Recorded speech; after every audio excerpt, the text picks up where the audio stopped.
Hola, ¿qué tal? Muy buenas tardes a todas y todos. Gracias una vez más por acompañarnos, por ser cómplices en otro evento virtual de Querer Leer AC.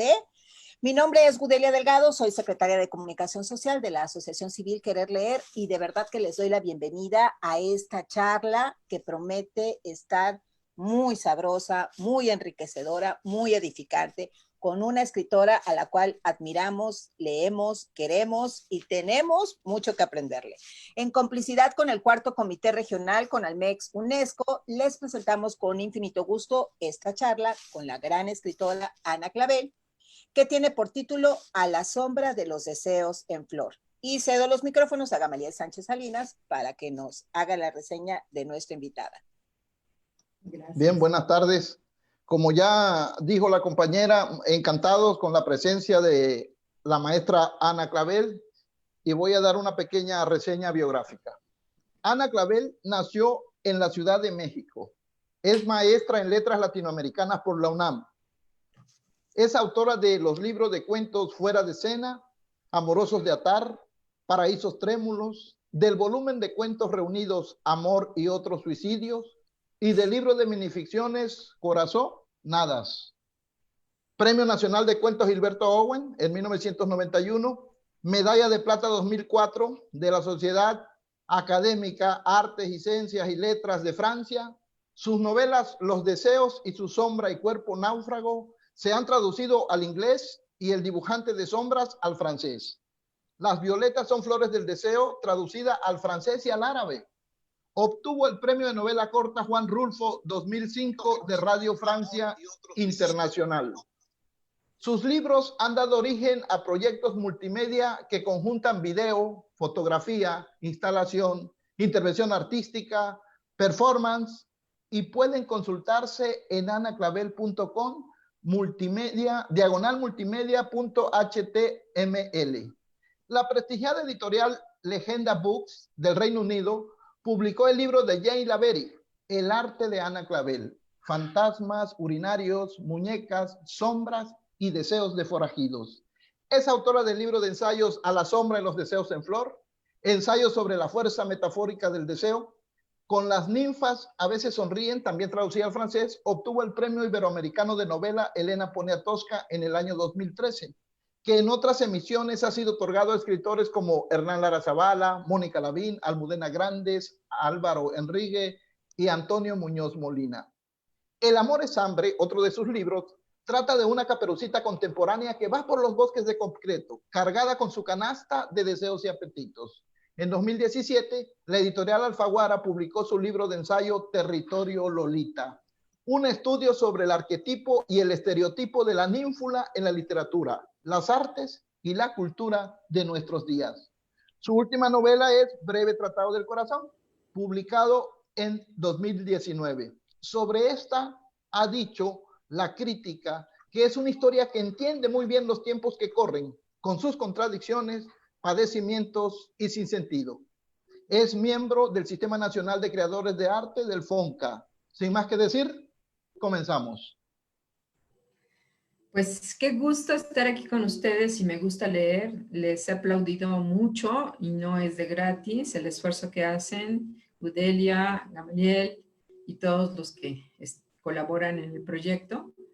No sé si son más que ustedes dos, pero bueno, el asunto es que de verdad lo que sucede en estos lugares del mundo en los que el humanismo un poco se pierde de vista, ¿no? Que es muy necesario instrumentar lo que sea necesario para tener más lectores, para que haya más gente que se acerque a los libros, porque de verdad los libros te cambian, te transforman, te abren horizontes. Y bueno, eso fue lo que a mí me pasó en principio. Y ya que la charla la hemos titulado A la sombra de los deseos en flor, yo quisiera empezar diciéndoles que el asunto de la escritura en mi caso fue un deseo que de pronto se desató, que de pronto me invadió en una madrugada en la que estaba yo medio dormida, medio despierta, y aunque suene a que más bien quién sabe qué me fumé, pero la verdad es que estaba yo verdaderamente dormida, medio despierta, en ese estado limítrofe entre el sueño y la vigilia, y de pronto empiezo a escuchar una voz que me dice un texto. Y es tan poderosa la voz y es tan hermoso el tono de lo que se va desmadejando que me tengo que levantar a escribirlo. Y ese evento que en un principio yo titulé como un llamado de las sombras, me vino a dar un enorme universo para enfrentar la vida, porque la verdad es que en mi historia personal había tenido, ahora sí que se había sucedido la muerte de mi padre cuando yo era pequeña, y bueno, esa muerte que de pronto puede sonar literaria, yo la experimenté como una gran pérdida, mi cabeza no estaba en su lugar, me acuerdo que reprobaba los exámenes porque no entendía el mundo, me acuerdo que me decían, lee tal cosa, ¿no? De los libros de texto, y yo hacía una lectura tan confusa, tan enloquecida, me quedaba con tan poco porque todavía no se había armado en mi cerebro como ese registro narrativo que de pronto te devela una causalidad del universo. Y eso me pasó ya un poco más con algunos años, a los 10 años, para ser precisos, 11, cuando en una clase que teníamos en la primaria, ya en el 5º año, me acuerdo mucho de la maestra Eloísa Alcocer, que era tremenda, era terrible, me acuerdo que le tenía yo terror, pero se le ocurrió hacer a esta maestra un intercambio de libros, y yo me fui a la papelería de la esquina de mi casa, porque yo no sabía dónde se compraban los libros, no sabía que había librerías, y en esa papelería, que era un poco más grande que las otras, había un carrusel de libros en un enrejado metálico, y allí yo había visto libros con portadas hermosas, me acuerdo mucho de Belleza Sabache, de Los Patines de Plata, de eh, otras historias atractivas, pero en ese momento que yo intenté comprar uno de esos ejemplares para mi tarea, de pronto nada más estaba disponible La Vuelta al Mundo en 80 días. Debo confesar que me defraudó un poco porque yo quería Heidi, yo quería historias como un poco más para el universo que yo traía de cuentos de hadas y príncipes y princesas, mucho que ver con Disney. Y de pronto, pues me venden el ejemplar de La Vuelta al Mundo en 80 días. Me lo llevo a mi casa y no les voy a mentir, en una tarde me aventé 120 páginas porque la lectura me envolvió, me absorbió, me llevó a otros universos, y me pasó lo que dice Orhan Pamuk que le sucedió, que abrió un libro y su vida cambió. Eso fue lo que me sucedió a mí. Yo abrí el mundo La Vuelta al Mundo en 80 días, empecé la historia y me subí al globo aerostático, a la locomotora, a la diligencia, a espaldas del mamut, y fui haciendo ese recorrido y descubriendo esos universos que solamente la imaginación literaria te puede proporcionar. Y la verdad es que fue todo un tesoro, porque de pronto descubrí que a pesar del duelo que yo traía encima, yo era, gracias a esa imaginación literaria, feliz. De pronto descubrí la felicidad.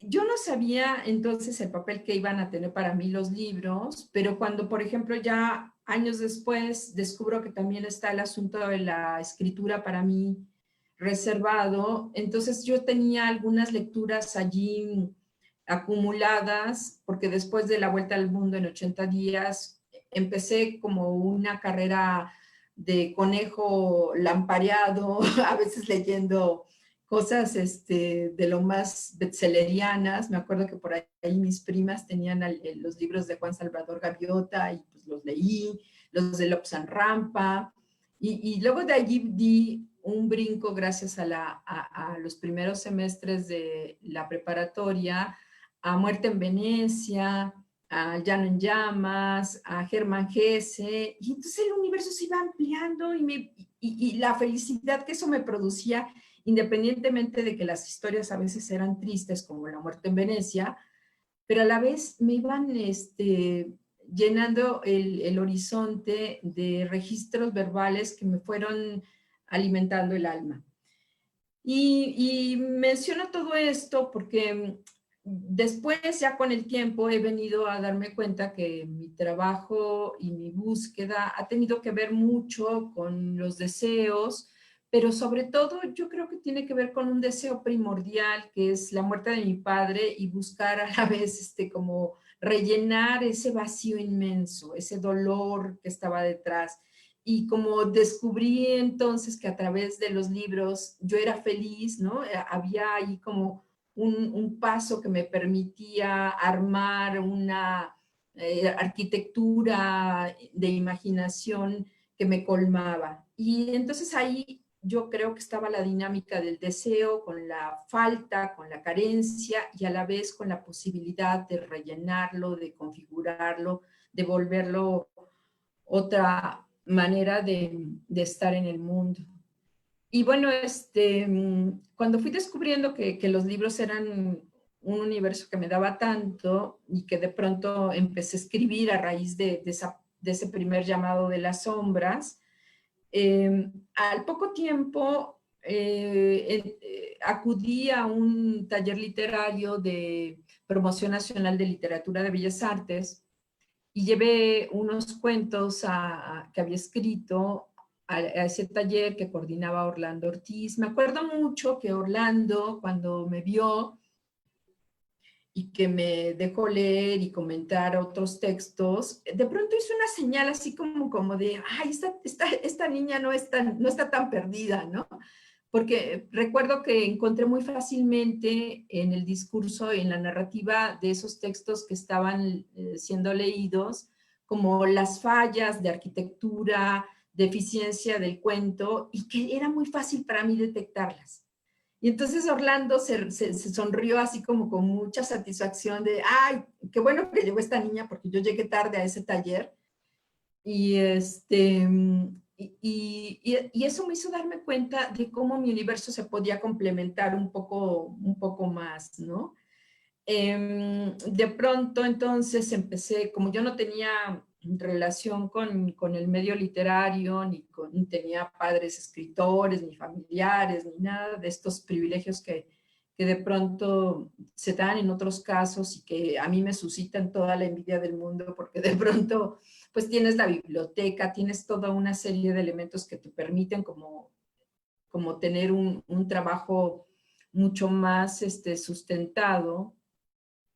Pues en esa parte de pronto lo que se me ocurrió fue empezar a concursar y meterme a cuanto concurso encontraba, ¿no? El concurso que se publicaba en aquel momento, en los tempranos 80, que fue cuando yo empecé a dar a conocer mis textos, pues yo le entraba, ¿no? Y les puedo decir que de 5 concursos a los que entraba, 1 o 2 me los ganaba. De cuento, no crean que de libro de cuentos ni de novela.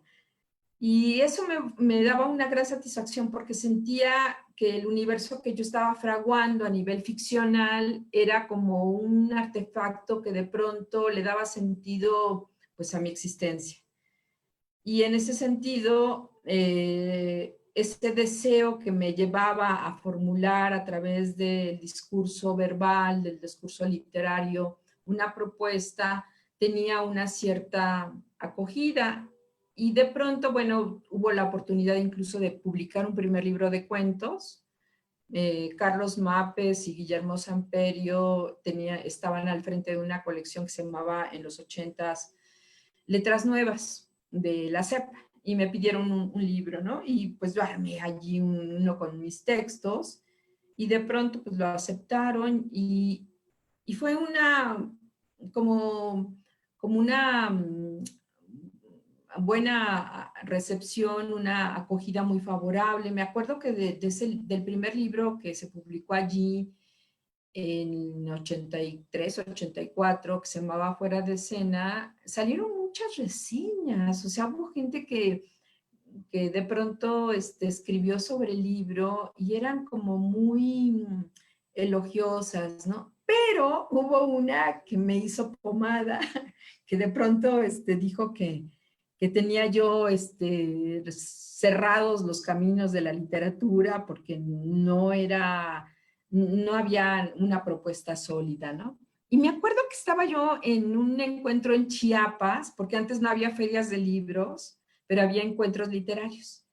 Y allí en Chiapas voy a ese encuentro que se llamaba Edmundo Valadez a presentar un texto y antes de entrar me dan la noticia de que salió esta reseña pavorosa, destruyendo mi trabajo. Entonces, pues, ¿qué les puedo decir, no?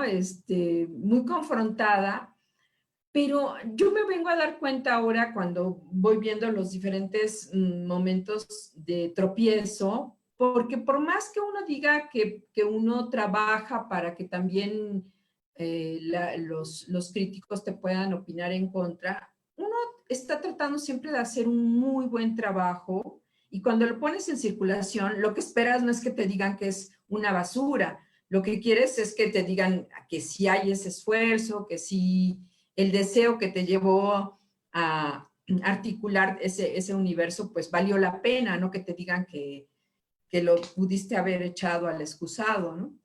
Entonces, sí, yo no soy de esas escritoras o de esos escritores que no les importa lo que digan de lo que uno publica, porque uno publica para exponer el trabajo y si bien de pronto no te van a decir siempre elogios, no te esperas que de pronto pueda ser una crítica tan pavorosa, ¿no? Pero tampoco sabía yo en ese momento de que luego hay impulsos y resortes internos que se le despiertan a la gente, no forzosamente que tiene que ver con tu trabajo, sino que tiene que ver con otro universo pues de estímulos, de complicaciones, de limitaciones que la gente puede tener. Y ahora que, por ejemplo, veo el asunto del premio Nobel de esta mujer norteamericana que acaba de ganar, poeta, que muchos no conocemos y que bueno, que padre que el Nobel haya puesto en circulación. Alguien por ahí puso que una de las primeras aseveraciones que dio esta mujer, Louise Glubner, es que pensó en que se iba a quedar sin amigos, una cosa semejante, ¿no? Porque un premio o que publiques o que tengas un logro te trae muchas cosas buenas, pero también te trae mucha animadversión, mucha envidia, y me sorprendió este comentario porque me pareció que hay una parte muy cierta, ¿no? Hace muy poco escuché a Juan Villoro hablar a propósito haciendo una referencia a otro escritor norteamericano, creo que era Thomas Wolfe, ¿no? Al que se refería, como que lo citaba diciendo que cada vez que uno de sus amigos triunfaba, sentía en su interior como que una parte terrible se desataba y se refería precisamente, la frase era, cada vez que uno de mis amigos triunfa, algo dentro de mí muere, ¿no? Y tiene que ver con todo esto, con lo que uno de pronto no se imagina que vas a desatar. Y bueno, ese primer libro de cuentos tuvo, no les miento, como 20 reseñas positivas y una reseña que fue muy importante porque yo lo que tengo con el asunto de la muerte de mi padre y con toda mi historia personal de rebeldía, es que todo lo que viene a contraponerse a mi deseo, que es, por ejemplo, publicar,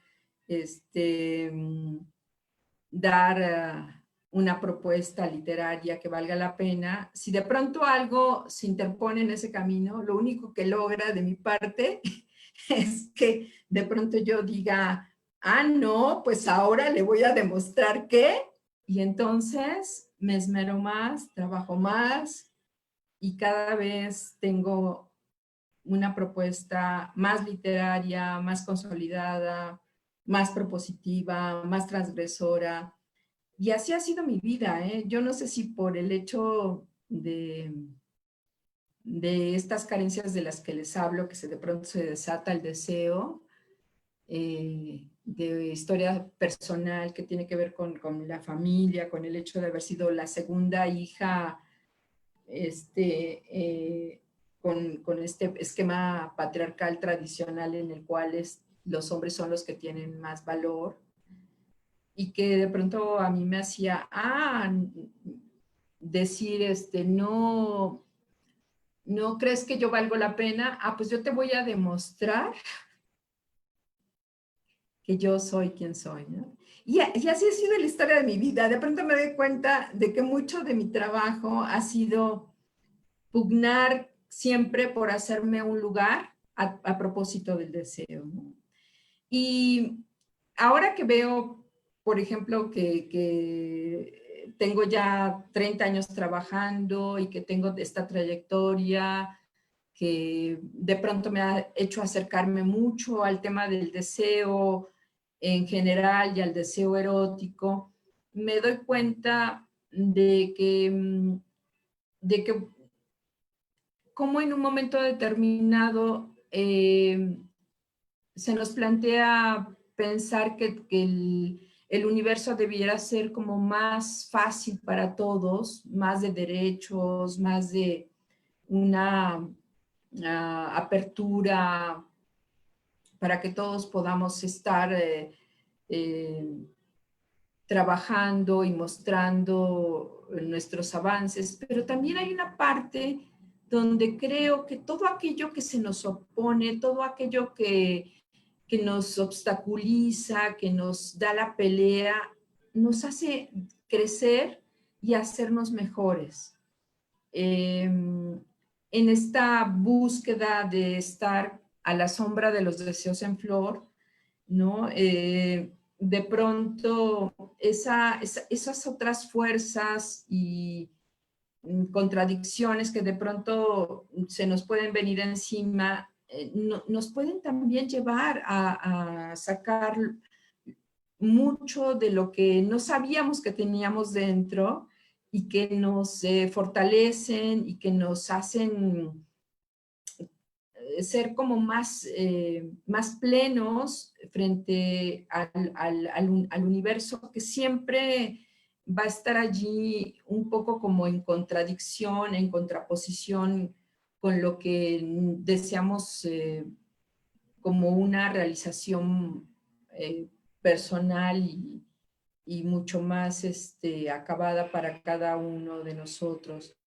Y en ese sentido, yo digo que mucha de mi poética de los deseos le debe mucho a todo lo que se ha venido a contraponer a mi articulación como persona, como mujer, como escritora, porque lo que ha hecho es como enriquecerme y me ha posibilitado crecer y dar como mucho más de mí misma. Y bueno, lo pienso incluso con la novela última que estuve trabajando y que ahora estoy dando por concluida, y que nuevamente me hace darme cuenta hasta qué punto toda esa parte de obstáculo, de contradicción que puede surgir del entorno, siempre puede ser motivo para que uno se enriquezca y pueda dar todavía más de sí mismo, ¿no? Es un poco como el asunto de lo de la Caperucita Roja, que yo he trabajado en un par de libros, en El amor es hambre y en Territorio Lolita, en el libro de ensayos, y que de pronto se puede antojar el universo como que no haya lobos que entorpezcan el Caperucita pueda salir al bosque, ¿no? Pero a mí me parece que eso es algo irreal, eso es algo absurdo, ¿no? No se trata ni de que Caperucita se quede en su casa, ni que desaparezcan los lobos. Caperucita tiene que aprender a lidiar con el universo que de pronto se vuelve amenazante y tiene que, con su inteligencia y con sus habilidades, aprender a caminar en el bosque y a lidiar con los lobos para poder finalmente hacer lo que ella quiera, ¿no? En ese asunto de lidiar con el universo del bosque, que la aleja de la parte familiar y conocida de su casa, está realmente la posibilidad de la interacción con el universo, y me parece que por allí está también ese verdadero mensaje de los cuentos de hadas, que tienen que ver no tanto con el premio para quien se porta bien. Los cuentos de hadas tienen que ver mucho con estructurar un yo interior que te permita lidiar con las vicisitudes del universo, con las vicisitudes del bosque, con las vicisitudes de la vida, para que puedas finalmente estar afuera sin perderte. Y bueno, con este asunto de la canasta de los deseos y apetitos que yo decía que mi personaje de Artemisa en la novela de El amor es hambre llevaba, tiene que ver justamente con esa parte donde ella aprende a lidiar con los lobos y a de todas maneras hacer lo que finalmente ella desea, ¿no? Y creo que ese es un poco quizá lo que he venido yo trabajando con toda mi historia de mi escritura y de esto que es para mí tan esencial, que es el trabajo con los libros, y que de pronto me lleva justamente a encontrar como una plenitud, una manera de sentir que el deseo se colma, esa carencia del padre que yo les decía, y que por allí tanto Freud como Roland Barthes habla, ¿no? De que la escritura surge del deseo del padre. Yo les debo decir que articulé este tipo de reflexión más acá de haber leído a estos autores, pero lo que es cierto es que a la postre me viene a representar como toda esa búsqueda y toda esa manera de interactuar con el universo, y que por fortuna en mi caso, claro que ha habido mucho esfuerzo, claro que me falta mucho trabajo todavía, pero yo siento que ha habido buenos momentos en los que se ha articulado la parte de formular una petición, un deseo en torno a una modalidad de cómo realizarse uno como persona, y cómo también ha habido ese trabajo y esa respuesta a través de lectores que de pronto me escriben para pedirme si no tengo un ejemplar impreso de alguno de los libros, si vienen a mi casa y me traen un pastel, y de pronto otros que escriben un libro sobre mi trabajo, tesis, que la verdad es que me han dedicado ya muchas a nivel licenciatura y a nivel maestría. Y en fin, esto es un universo que de pronto se puede antojar como muy vasto, pero tiene una parte de resonancia y de respuesta que a mí me hace pues sentirme que de algún modo esos deseos que yo pude haber formulado sin estar del todo consciente, cuando de pronto, por ejemplo, en esa madrugada en la que se me viene ese estado de gracia, de las sombras, de esta suerte de dictado, de un texto, yo no me hubiera imaginado un universo más maravilloso a propósito de lo que me deparaba la escritura y la lectura y en general el universo de los libros, ¿no? Y bueno, a ver, ¿cómo vamos ahorita? Bien, muy bien. Tenemos a mucha gente sintonizándonos, muchos comentarios, muchos saludos. Hasta ahorita todavía no preguntas. Ah, bueno, aquí hay una pregunta. Gamaliel, ¿quieres hacer una pregunta o me voy ya con la pregunta de, de quienes nos sintonizan? Es que tiene cerrado el micrófono. Empecemos con ellos.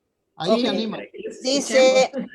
Dice Lorena Arias, ¿cuáles son los consejos que le daría a los jóvenes que quieren escribir, pero les da miedo? Hablando de las vicisitudes del bosque, por cierto.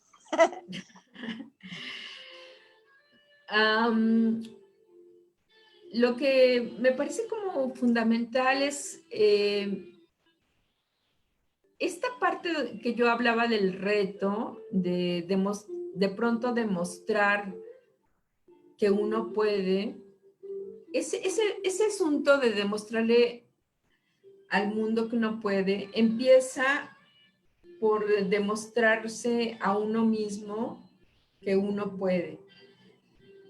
Y la parte donde uno como joven que está experimentando y que puedes tener desconfianza y no saber, pero tienes que, o sea, yo le diría a esas personas, a esos muchachos, a esas chicas que de pronto se acercan a un libro y piensan si podrían escribir una historia, que no se lo piensen dos veces, que se busquen demostrarse a sí mismas que sí pueden hacerlo y que no le crean a nadie que les venga a decir que ellas o ellos no pueden, porque eso es algo que vas a encontrar frecuentemente, no solamente en la escritura, sino en todos los ámbitos. Va a haber una cantidad apabullante de gente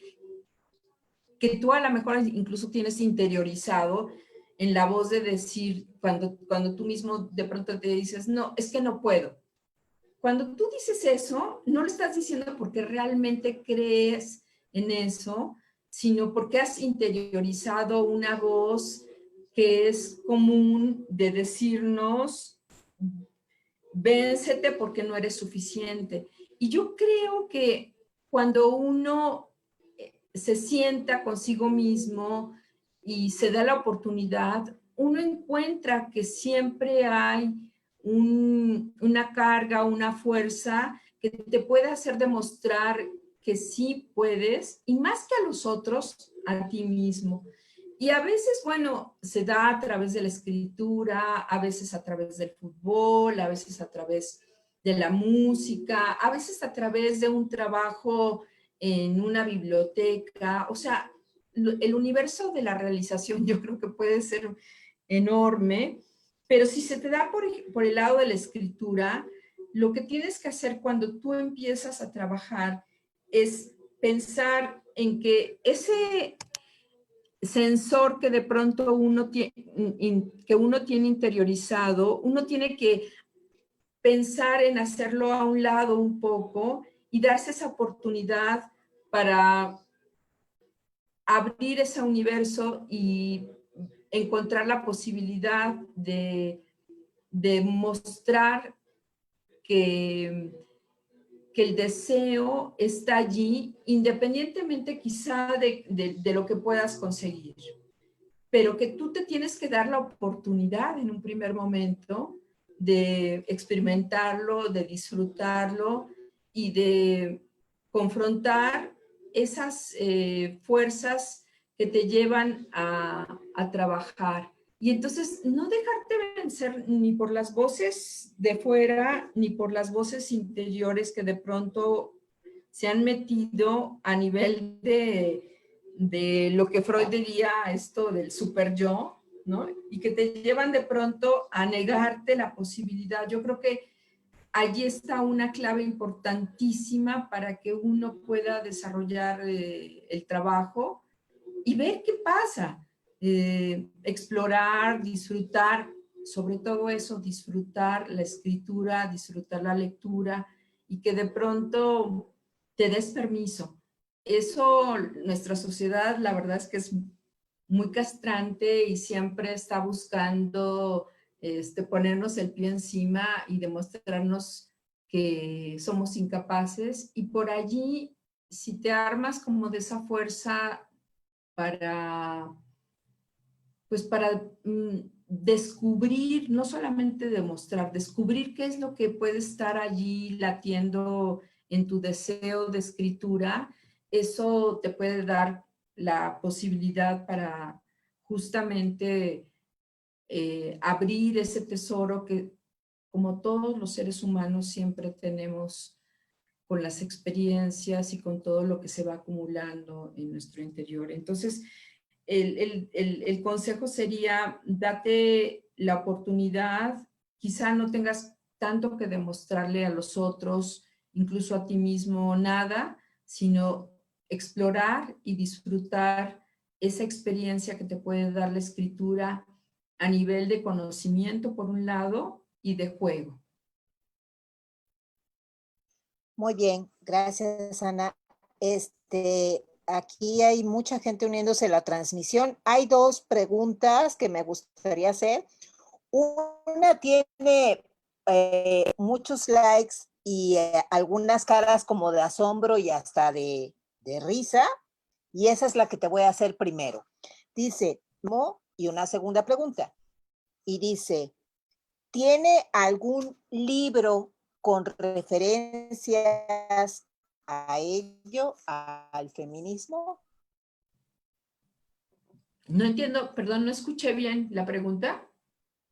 Perdón, es que creo que falló aquí mi señal. Repito la pregunta. Dice, ¿qué piensas sobre el feminismo? Es la primera. Y luego dice, ¿tiene algún libro con referencias a ello, o sea, al feminismo?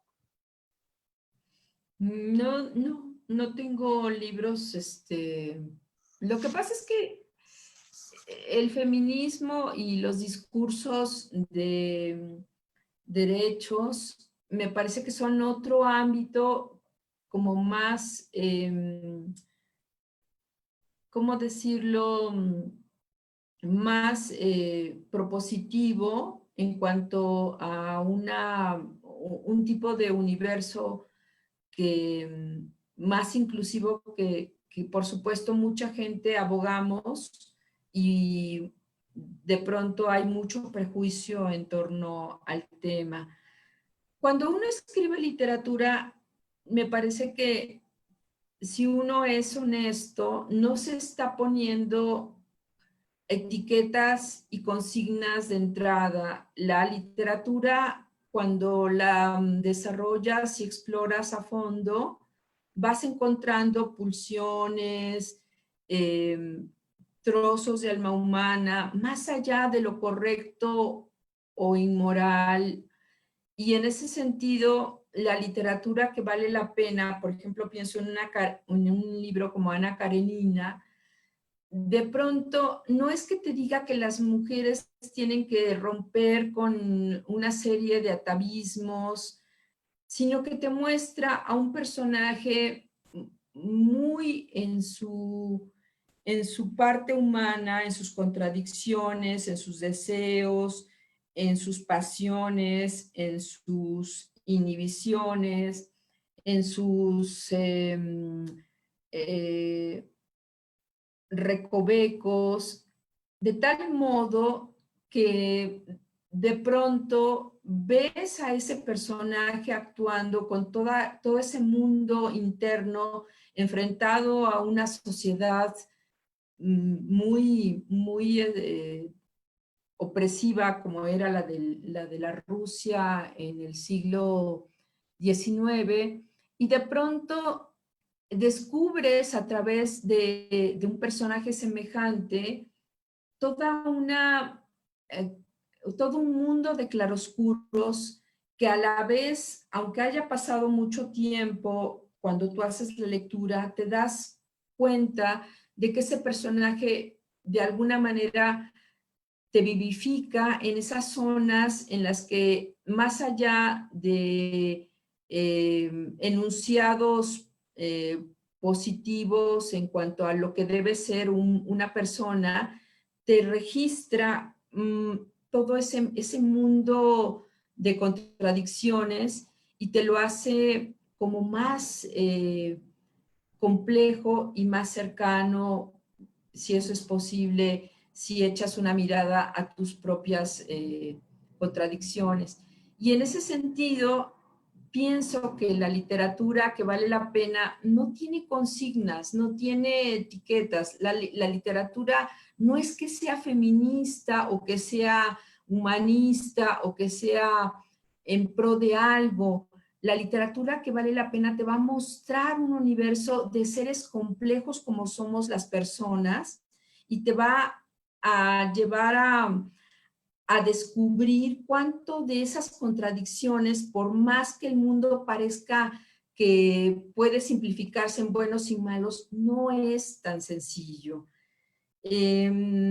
Ahora que vivimos tiempos en los que se confunden cosas en torno a toda esta idea de lo que debiera ser el manejo de, no sé, por ejemplo, de las películas, no sé si a últimas fechas han escuchado que ahora en Hollywood, para el asunto de las películas que pueden concursar por los Óscares, va a haber una serie de requisitos en los que si se toca alguno de los temas que tienen que ver con cuestiones de género, con cuestiones de racismo, con cuestiones de las minorías, inmediatamente va a haber como una señal de alarma. Y eso me parece muy delicado porque hay un terreno a donde el arte es es uno de los pocos espacios de libertad en los que todavía podemos explorar y podemos indagar sin consignas, sin etiquetas que nos obliguen a armar discursos que de pronto pueden ser como políticamente correctos, pero que detrás la gente, quién sabe si los esté verdaderamente revisando, verdaderamente apropiándose de ellos. Entonces, yo lo que puedo decir es que yo en mis convicciones, por supuesto, puedo ser feminista, por supuesto lo soy, estoy indignada con toda la violencia que se ha desatado en el pasado y que se sigue desatando en la actualidad. También estoy indignada con toda la violencia que se desata en torno a niños y contra formas de vida en esta sociedad en la que el narcoestado es rey, pero esa parte de lo que sabemos que está palpitando como una realidad que nos golpea, de pronto la podemos revisar en las obras literarias. Hay esta temporada de Huracanes de Fernanda Melchor, una obra estupenda y tremenda y difícil para poderla leer en cuanto a toda la violencia que, que revela en ese universo de Veracruz que ella plantea. Pero de pronto las propuestas literarias hay allí una distinción entre lo que es una propuesta literaria y lo que podría ser una propuesta de índole como más inmediata, a lo mejor más en la esfera de los derechos humanos, a lo mejor más en la esfera del periodismo, a lo mejor más en otros ámbitos, ¿no? Entonces, no tengo ni obras feministas, ni tengo literatura que esté peleando por una causa específica. Yo creo que el trabajo de la literatura no tiene que ver con consignas de ningún tipo y que al contrario, cuando uno se esfuerza por hacer un trabajo que se comprometa a nivel literario con el universo que está planteando, es el mejor modo de ayudar a esas otras posibilidades de desarrollo de las personas, incluidas por supuesto las mujeres. Y por ejemplo pienso en Territorio Lolita, que hace toda esa revisión del mito de la ninfula. Pienso en El amor es hambre, que trae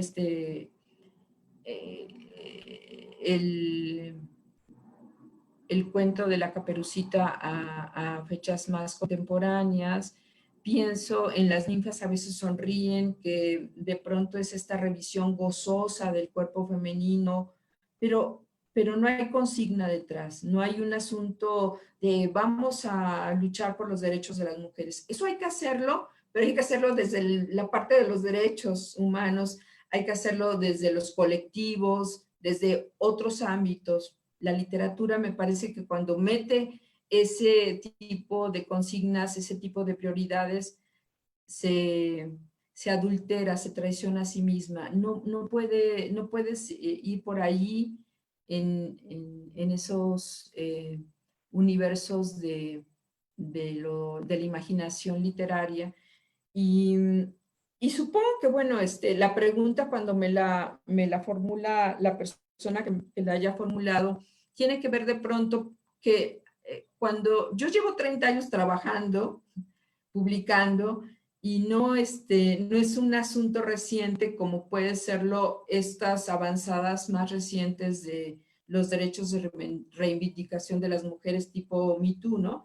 Pero nos ponen a todas las autoras de pronto en el mismo saco y son ámbitos diferentes y es importante encontrar esas diferencias y esas singularidades, porque yo desde mi convicción, por supuesto que estoy en contra de los feminicidios, y cuando escribo en mi columna de MX, por supuesto que cuando hablo de Ingrid Escamilla, esta mujer que fue destazada, que fue desmembrada, este caso muy sonado en las redes, obviamente que a la hora que saco una noticia como esa y que la reviso desde el punto de vista incluso verbal, porque no había muchas incongruencias a la hora de denunciar el crimen al que fue sometida esta mujer, no solamente por el propio asesino, sino por todos los medios que reportaron la noticia.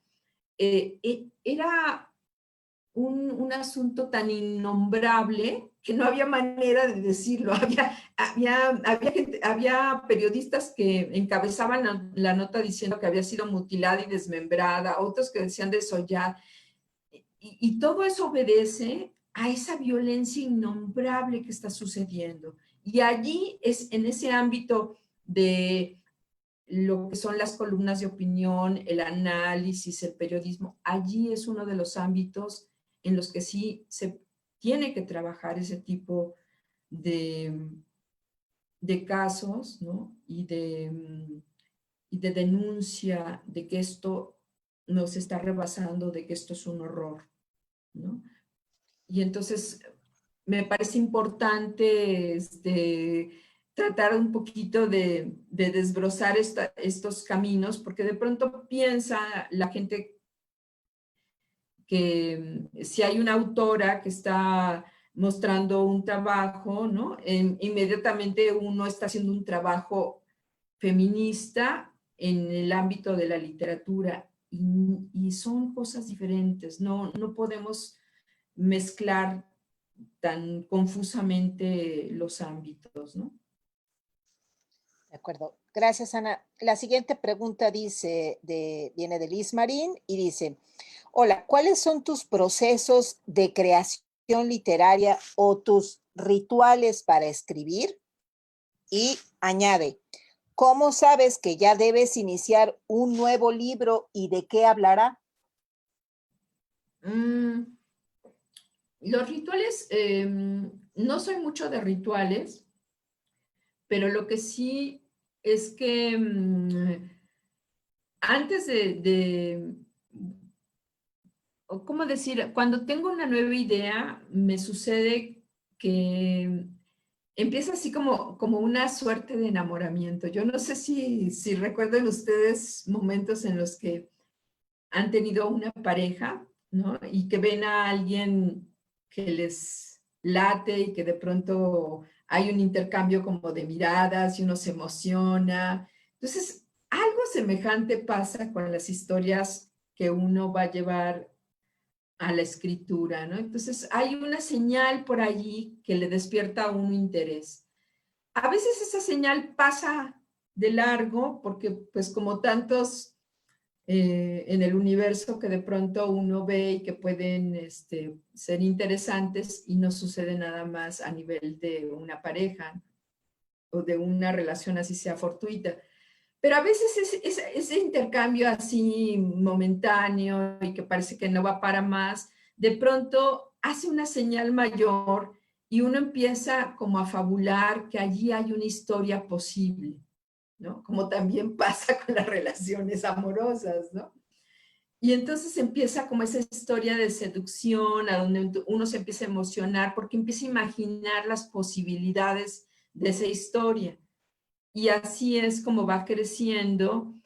En mi caso, y lo digo porque también lo he visto en otros autores, pienso en Inés Arredondo, que justamente tiene un texto que se llama La Señal, ¿no? En donde habla de una historia que le sucede en la calle, que de pronto es así como que justamente le hace una señal y que ella entiende que allí hay algo importante, es algo más o menos semejante. Y entonces lo que me pasa a mí es que en lugar de luego escribirlo, yo necesito acumular y concentrar todo ese deseo por la historia y seguir con ese enamoramiento. A veces recurro a libros que me permitan estar como más conectada con esa historia, a libros de fotografías que me alimenten como más la imagen también que se me ha suscitado, a investigar mucho sobre el tema. Y llega un punto donde estoy tan congestionada tan cargada de información que ya no puedo contener más la escritura. Trato de que ese momento vaya aparejado con una primera línea, una primera frase que me destape como esa presa que se ha venido acumulando, porque esa primera frase me va a marcar el tono de lo que necesito seguir trabajando. Cuando yo me encuentro con una frase, por ejemplo, como la de las violetas o flores del deseo, esta frase con la que inicia acerca de la violación comienza con la mirada. Yo para poder armar esa historia del incesto y toda esa cosa tan tremenda que está allí, condensé en esa como ese anzuelo prohibición a propósito de esa primera frase.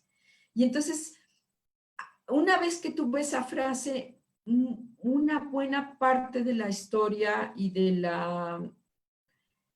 y de la tonalidad que me iba a permitir como ese amorío mantenido que uno necesita, sobre todo, no tanto, quizá no tanto en el cuento, en cierta medida, y lo digo en cierta medida porque en el cuento lo que se da es que aunque sea breve, esa contención de la escritura y esa frase inicial de pronto puede condensar todos esos universos de tensión que se necesitan precisamente en la historia breve, en el cuento.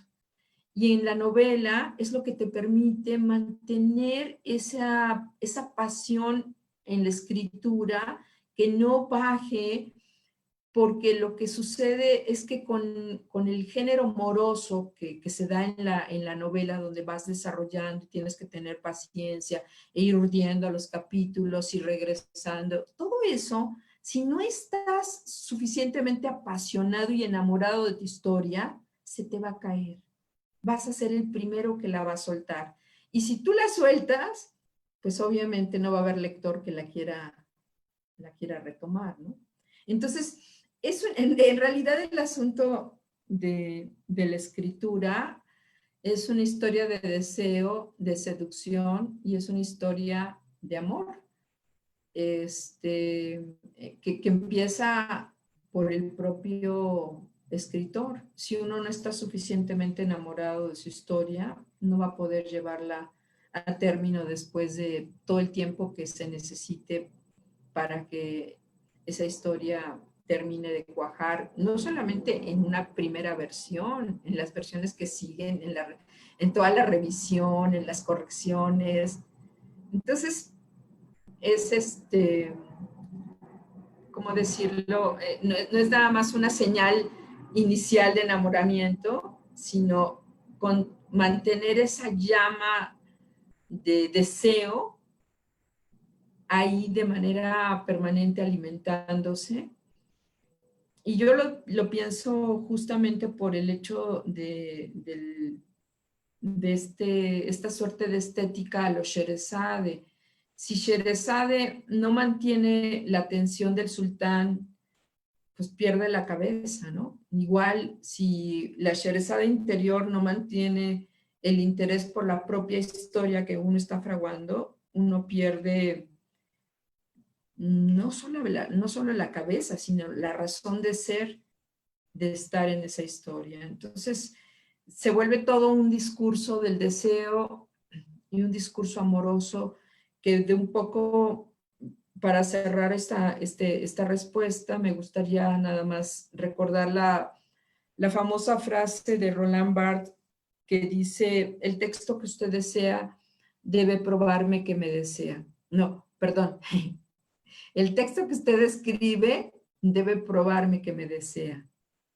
Y esa prueba de amor es la escritura. Y es la escritura de esos textos que nos apasionan y que nos mantienen en vilo, no solamente porque sean textos con una gran tensión tipo historia de policíaca y que nos mantengan ahí con toda la intriga. No, si uno lee una novelita como Seda, esa novelita pequeña de Barico, que es una obra maestra, porque lo mantiene a uno en ese deseo permanente de lector, de querer saber más de ese universo.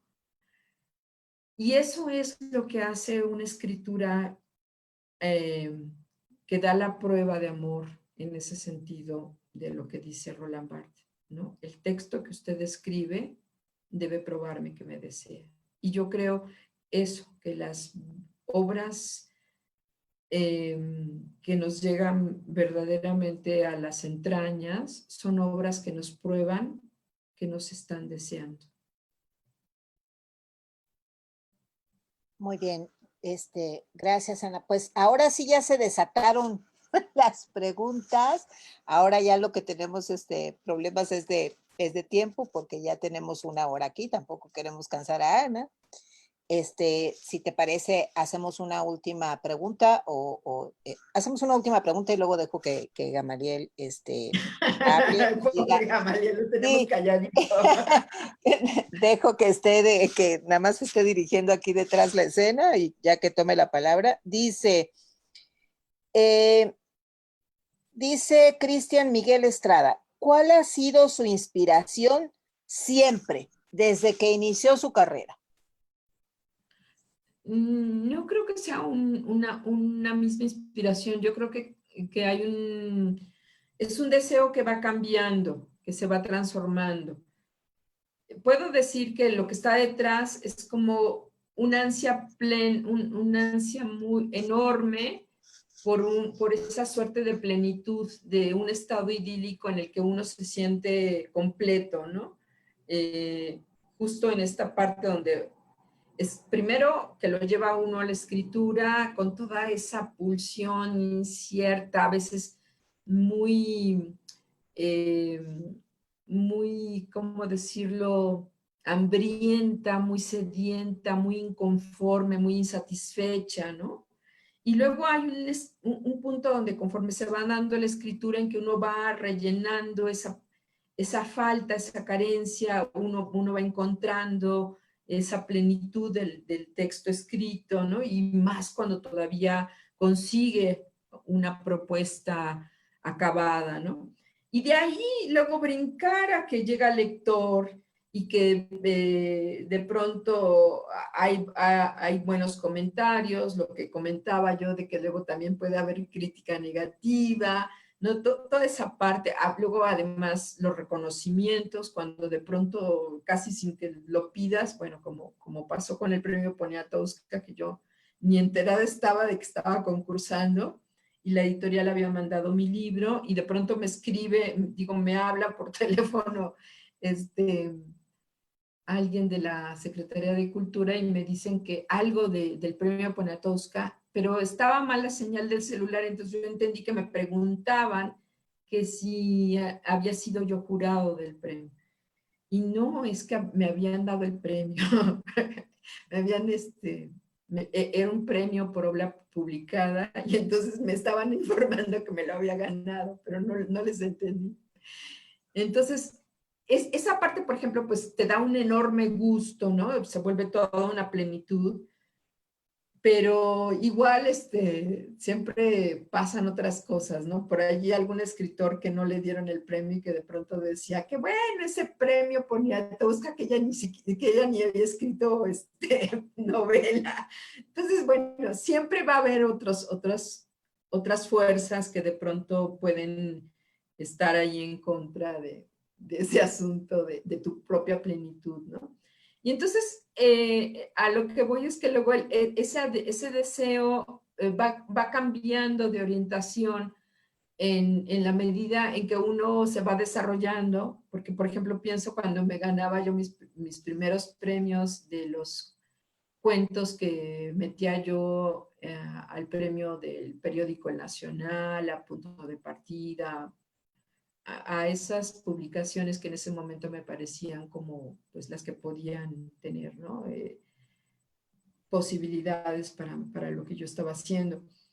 Y luego, por ejemplo, yo empecé a publicar en Alfaguara porque no gané el premio Alfaguara en aquel momento, pero lo que yo hice fue buscar como otro horizonte precisamente para dar el brinco a las editoriales comerciales como Alfaguara. Y luego pienso que cuando me enfrenté al premio Juan Rulfo de Radio Francia Internacional, allí sí yo tenía como mucha seguridad en la obra que estaba proponiendo, que eran Las Violetas, son Flores del Deseo, y que me daba cuenta que independientemente de lo que dijeran los jurados, yo sabía que era una obra fuerte y profunda de cómo estaba trabajando el deseo. Y, y entonces, bueno, ahora, por ejemplo, casi no concurso, más bien no concurso, no, porque ya mi horizonte de búsqueda tiene que ver ya más con los lectores, ya más con una propuesta como más, digamos, consolidada de otra manera. Y por eso digo que el deseo en ese sentido va cambiando de orientación, aunque en principio en su base esté pues cimentado en ese deseo original de completud, que yo lo he pensado en relación con mi padre, pero yo creo que tiene que ver con esa completud que siempre buscamos como personas, de realizarnos, de desarrollarnos y de ser plenos en la medida de nuestras posibilidades, porque sabemos que ser humano es ser incompleto, es estar siempre en la búsqueda, ¿no?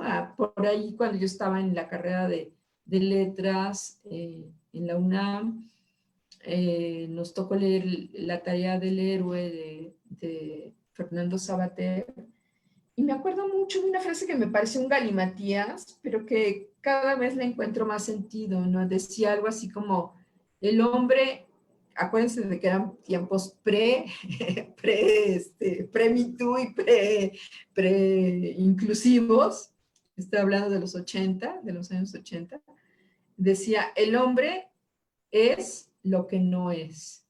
Esa era la frase. Y entonces el hombre es lo que no es, ¿no? O sea, la persona, pongámoslo así para que sea, la persona es lo que no es. Y entonces ahí está. O sea, tú no puedes definir al ser humano como algo acabado, sino como aquello que nunca termina de ser algo hasta que muere. Ahí sí ya nos quedamos sin posibilidad. Muy bien, muchísimas gracias, Ana. Pues muchos corazones, muchos comentarios, muchos agradecimientos por la charla. Y ahora sí, Gamaliel, justo saliste y entraste para, para que te toque tu turno.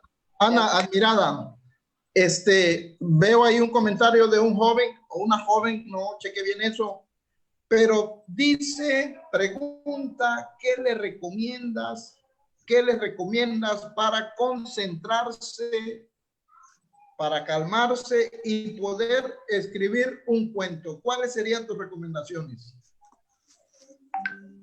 Ay, para calmarse, híjole, a ver, déjame pienso. Para concentrarse. Mira, no, por ejemplo, te voy a ser muy sincera y como lo que pasa es que yo tengo como una cosa muy a mi favor, que es que aunque estén en muchas cosas de compromisos y de cosas con las que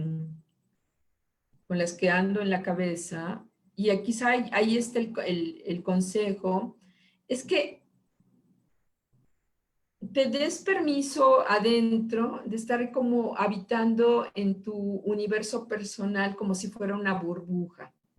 Y entonces pueden llegar noticias, notificaciones, llamadas, pero tú estás acá en esta parte y, por ejemplo, piensa que esa burbuja la vas a mantener todo el día y cuando te acuestes incluso vas a pensar en esa burbuja y un poco como que vas a desear que la burbuja se mantenga también cuando estás dormido y luego cuando te levantes va a pasar lo mismo. Entonces, que no vas a salir de esa burbuja aunque te llamen y te reclamen de que si la basura, de que el mundo te va a estar pidiendo cosas. Tú vas a estar en esa burbuja como a manera de juego y de desafío de que los otros quieren que te distraigas y buscan que no hagas lo que tienes que hacer. Pero tú en esa burbuja, tú vas a ser fiel a lo que estás ahí desarrollando.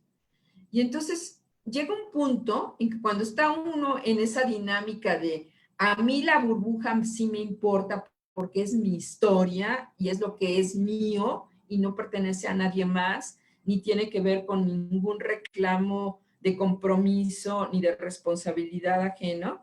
Entonces, esa burbuja empieza a dar de sí y, por ejemplo, cuando te acuestas y la recuerdas, te aseguro que al día siguiente te despiertas y casi que podrás sentarte a escribir sin todos esos distractores. A mí me pasa eso, eso es lo que hago. O sea, hay una parte donde me comprometo con esa parte mía, con esa historia, con esa burbuja que me hace ser yo y con toda mi plenitud y con toda mi manera de estar en el mundo.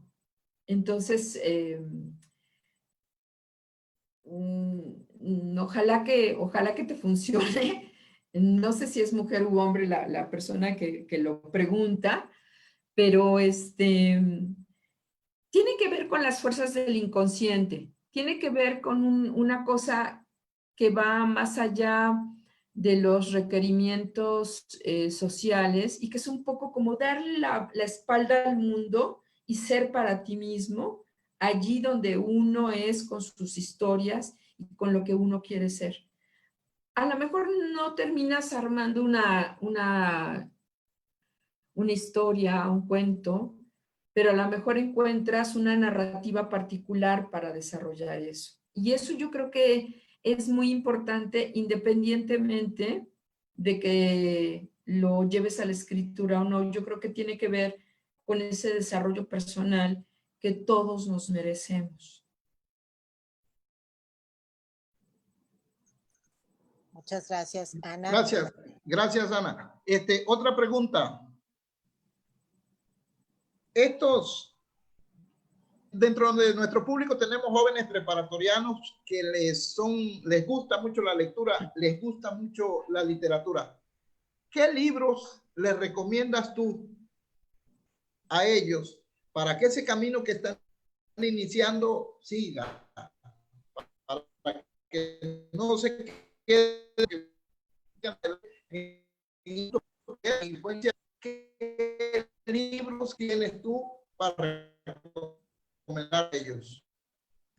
Hace muy poco una chica en Instagram me decía que su hija era pequeña, adolescente, empezaba la adolescencia, pero que era buena lectora y que si no le podía recomendar algo. Y me quedé así como pensando, porque bueno, ahora hay mucha literatura para niños y para jóvenes, ¿no? Como muy, muy trabajada para ganar otros públicos. Y yo siempre he creído que de pronto uno le hace el feo a los clásicos y que pareciera que los clásicos son como para cuando uno ya tiene muchas más lecturas. Si uno piensa en el Quijote, efectivamente, es cierto, hay que tener mucho más bagaje para entrarle al Quijote. El Quijote no es fácil para un chico de 12, 14 años. Y eso me pasó a mí, estando en la secundaria, justamente no pude con el Quijote. Pero, por ejemplo, una novela como Drácula de Bram Stoker, que fue la que le recomendé a la chica que me preguntó para su hija, me parece que es una novela que sí le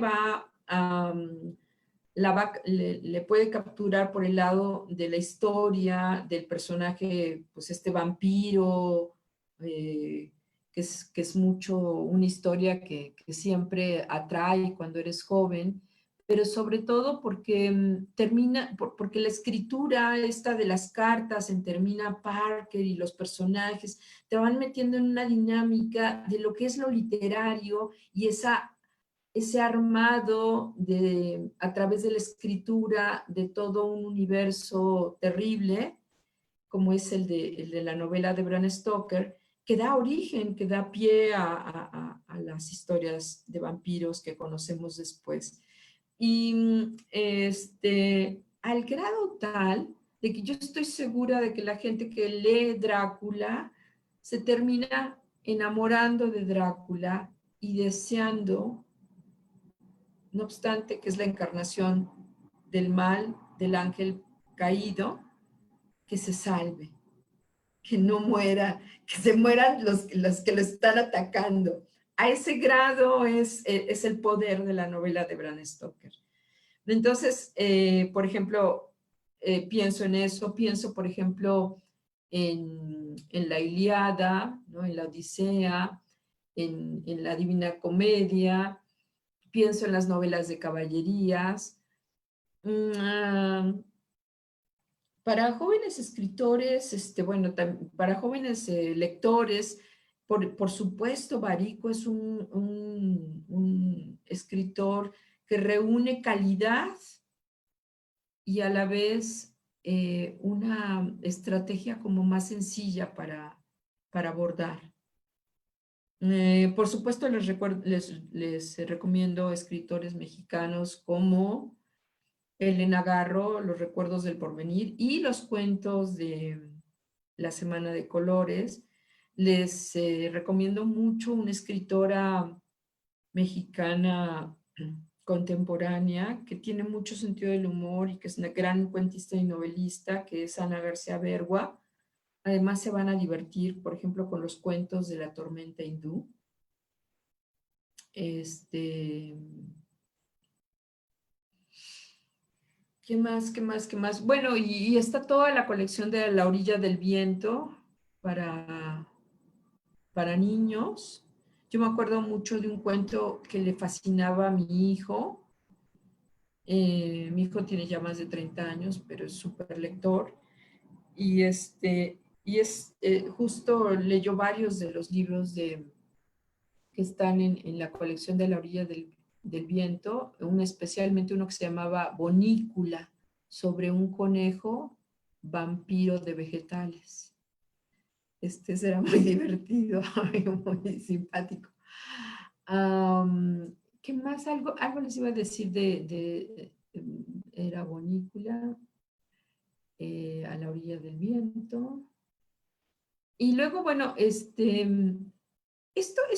de las colecciones que son especialmente diseñadas para jóvenes es bien importante. Hay una chica que ganó el premio Mauricio Achar hace un par de años, se llama Aura Gilonen, con un libro que se llamaba algo así como Gabacho. Ay, ahorita se me va el nombre. Una novela padrísima en cuanto a su proyecto de propuesta literaria. Y cuando la iba leyendo me di cuenta de que ella ya pertenece a las generaciones de lectores de estas colecciones, porque hace referencia en algún momento el personaje de la novela ¿cómo se llamaba? Gacho Gabacho, no recuerdo ahorita, pero algo por el estilo, que ganó el premio Mauricio Achar como hace unos 5 o 6 años. Una muchacha jovencita de 22, 23 años. Y porque de pronto hablaba de los ratonejos, que es una de las historias publicadas en A la orilla del viento. Y ahí me di cuenta de que el asunto de los clásicos funciona, pero también de las colecciones, que de pronto permiten que otro tipo de lectores vayan llegando y se vayan haciendo de la práctica de la lectura, ¿no? Por eso un proyecto como Querer Leer es tan importante, porque acerca justamente esas posibilidades para muchachos, niños que están empezando y que justamente van a empezar también a enriquecerse de lecturas, y al ratito ya van a ver algún ganador de premio importante que diga, es que yo empecé con los libros por el proyecto Querer Leer. De veras les agradezco mucho.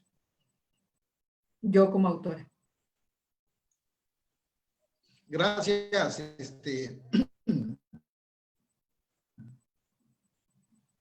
Se va un poco la señal de Sí, Gamaliel. sí, se fue su señal. Aquí pero, veo. ¿Me escuchan? Ya te escuchamos.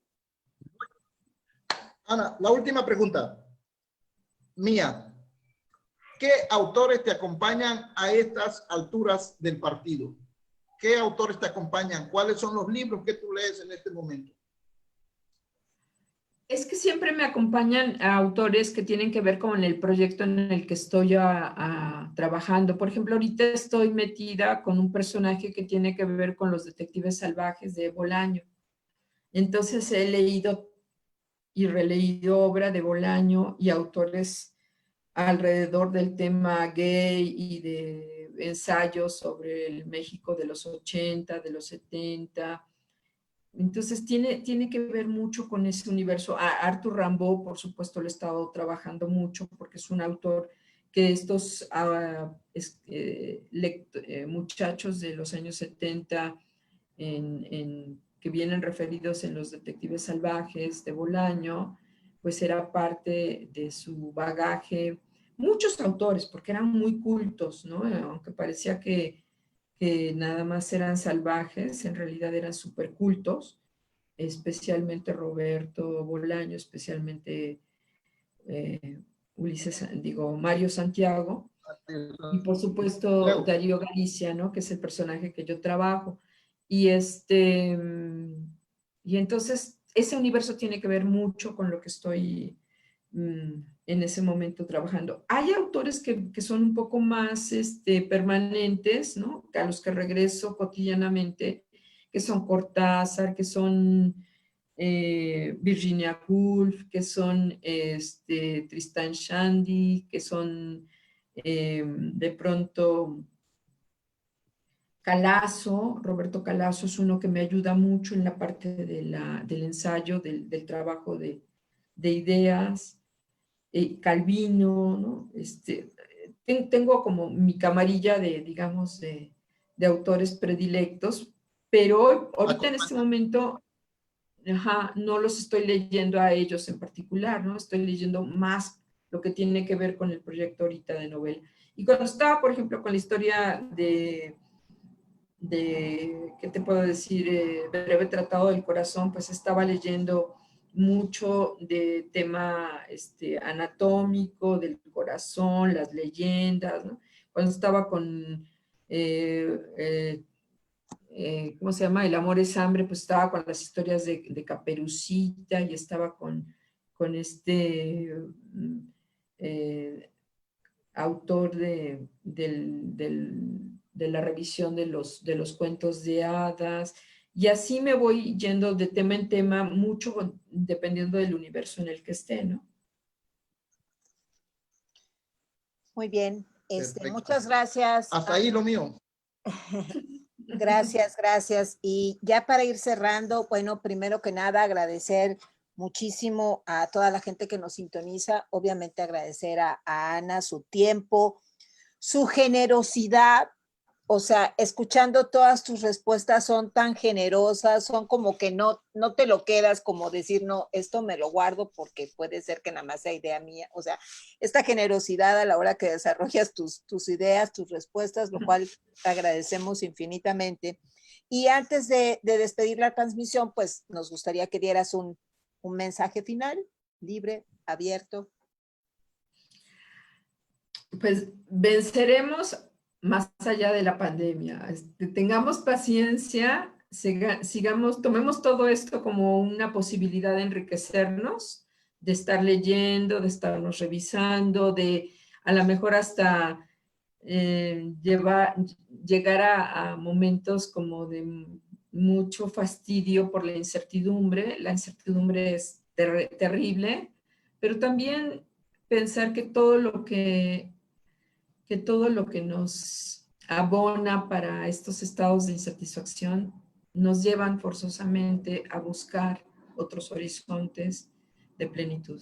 Y sobre todo, a lo mejor también valorar aquellos tiempos en que éramos felices y comíamos perdices y no nos dábamos cuenta. Entonces, resistamos porque vamos a vencer.